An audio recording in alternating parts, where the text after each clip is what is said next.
Calisthenics is all about mastering your body and developing strength, balance, control, mobility and flexibility. To reach these goals, there are 3 important key points that can be applied to every exercise. If you understand them, you are already ahead of everyone else.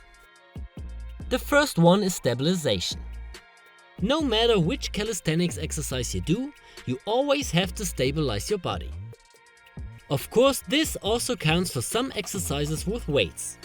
If you do a freestanding military press, deadlifts or barbell rows, you need the same full body stability as in most calisthenics exercises. However, the biggest difference is that weighted isolation exercises are often single joint movements with no or very little stability work of other muscles and joints. A good example are skull crushers and bodyweight triceps extensions. When you do skull crushers, you are laying on a bench and you need very little effort to stabilize your body on it. When you do triceps extensions, it's the opposite. You need a lot of core and also lower body stability if you want to do it safely. Stabilization always plays a huge role in calisthenics, and even when it's possible to focus on certain muscles, you still need a decent amount of strength in other parts of your body too. This might sound like a downside of calisthenics, but in most cases it's actually a positive thing. You always work your complete body at once, but you still can focus on different muscles or muscle groups. Of course, we won't be biased against weights. Weighted isolation exercises also have their place. If you have big weaknesses, recover from an injury, or if you aim for a bodybuilding goal, isolation exercises can be great to target that specific muscle. Weighted compound movements, on the other hand, can be as effective as calisthenics exercises in terms of stabilization and full body functional work.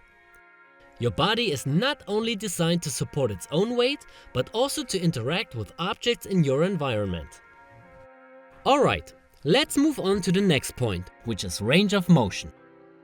As you probably know, we are always telling people to use full range of motion, and of course we got good reasons for that. The first one is that most beginners and even some intermediates avoid full range of motion because it's easier to do. When they do push-ups or pull-ups, they skip a part of the movement because they can crank out more reps. This has nothing to do with serious and smart training, it's only ego lifting. The biggest downside of this behavior is that you are more likely to develop imbalances and injuries. Full range of motion challenges your body to build strength and stability in every part of the movement, while partial reps only emphasize a specific part, and with that make the neglected part a weak link. Most studies also found out that full range of motion is the superior tool to build muscle mass and increase your strength. There are still some exceptions to this rule, which leads us right to the benefits and necessity of partial reps. Depending on the goal, your ability, and the exercise itself, it can make sense to use partial reps. For example, decreased range of motion can be great if you aim at constant tension in a muscle by avoiding a resting position. A perfect exercise to explain this exception is the pull-up. You can do this exercise with a full release of your scapula, or keep the tension in this area and only extend your elbows. If you do a full scapular release in every rep, you also release the tension in this area. This can be a downside, because this part is not that important to target muscles like your lats and your biceps. On the other hand, it's good to implement a release to learn the activation of this area. So for a beginner, it can be great to add the release to learn the movement. On the other side, it can be ineffective for an advanced athlete who wants to maximize gains in a specific area. Another example is the dip. If your main goal is to target your chest, it can be ineffective to aim for the widest range possible. Your chest gets less activated if you are completely upright and your arms are fully extended. In that case, it would be good to work with a shorter range of motion and a body position that is optimal for constant chest tension. The next exception to the full ROM rule is your current status of mobility and flexibility. Here we use the squat as an example.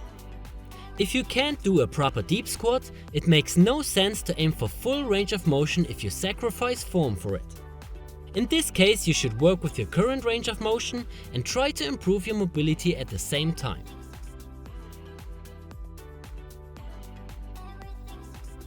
If you want to know how a good mobility program should look like, you should head over to calimove.com and check our mobility online course. The last key point is about balanced movements. Here we talk about evenly trained body parts, especially when it comes to bilateral exercises. Bilateral exercises are movements that require more than one limb at the same time to produce force. Most people quickly develop imbalances in these exercises because they have no body awareness and don't check their form constantly. So over time they develop huge imbalances in which one side is much stronger than the other. The longer you ignore these imbalances, the worse they get. Good examples for this are pull-ups in which one shoulder is higher than the other, and push-ups in which you rotate and shift your body to the stronger side. To work against this, you got different options. First, film yourself. Record every set in every workout and try to correct your form. Over time you will get the right feeling for it. Second, implement unilateral and semi-unilateral exercises. For example, one-arm body rows or archer squats. With these exercises you will notice very quickly if one side is weaker than the other. If the difference between both is very large, you should also increase the volume for the weaker side or decrease the volume for the stronger side. So for example, 4 sets of one-arm body rows on the stronger side and 5 sets for the weaker one. You should still start with your stronger side, because it has a positive influence on the execution and strength application on the weaker side. Third, reduce the difficulty and focus more on the execution. The harder the exercise and the more you go close to failure, the harder it gets to focus on the correct form. So if you already struggle with imbalances, take a step back and use less weight or easier progressions of an exercise to focus on your form in the first place. Alright guys, let's sum the 3 points up again. First, aim for stability. Second, use full ROM or partial reps depending on your goal and experience. Third, avoid and work against imbalances. Of course, we also follow the same rules in our workout programs you can find on calimove.com.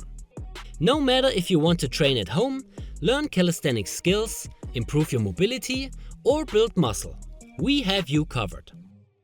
Our programs are built upon scientific research and come as a step-by-step online course you can follow easily. If you like this video, leave a thumbs up and let us know which topic you want us to cover next.